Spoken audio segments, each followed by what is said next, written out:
حدیث ہے میرے آقا نے چاند جہیں گنوائیاں جتھاں دعا جلدی قبول تھی دی. حضور علیہ السلام نے فرمایا اما ابا اولاد دے حق وچ دعا کریں اللہ جلدی قبول کریں دے.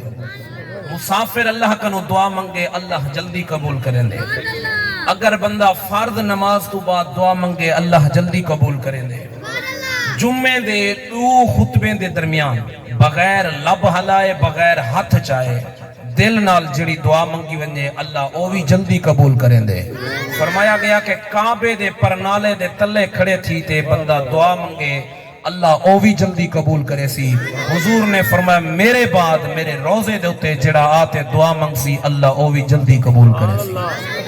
آخر دے اتے میرے آقا نے فرمایا آخری جملے دے اتے فرمایا کہ اگر گھر رچ مرغا بانگ دے وے تا تُساں اون ویلے دعا منگ چھوڑی کرو اللہ او بھی جلدی قبول کرے سی.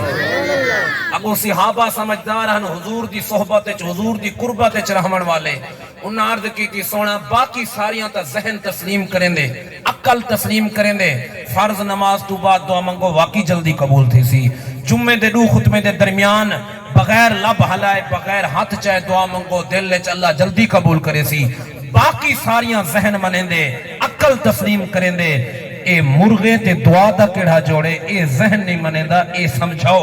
فرمایا میرے صحابہ گھر وچ جڑے ویلے مرغا بانگ رہن دے ایویں نہیں رہندا گھر وچ ایک فرشتہ آمدے او فرشتے کو دیکھ کے کھڑے تھی تے اذان پڑھ چھڑے دے.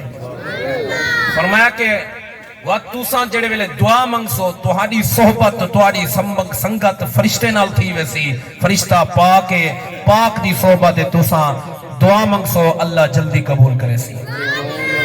اور او گال تہے بعد چگلی گال توجہ کرو تے جڑی محفل تُساں آئے بیٹھو اتھا مرغے نے کتنا فرشتے جٹھے ایک فرشتہ تے دعا منگو اللہ جلدی قبول کریں دے.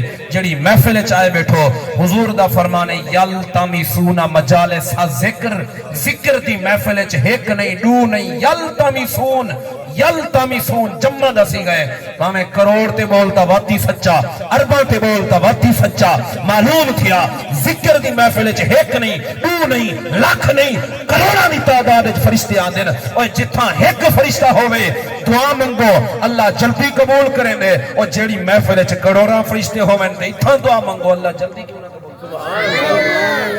معلوم ہویا اے محفل کئی دی دعا دی محتاج نہیں بلکہ تیریاں ساریاں جڑیاں دعاواں قبول نہیں تھینیاں وہی محفل دی محتاج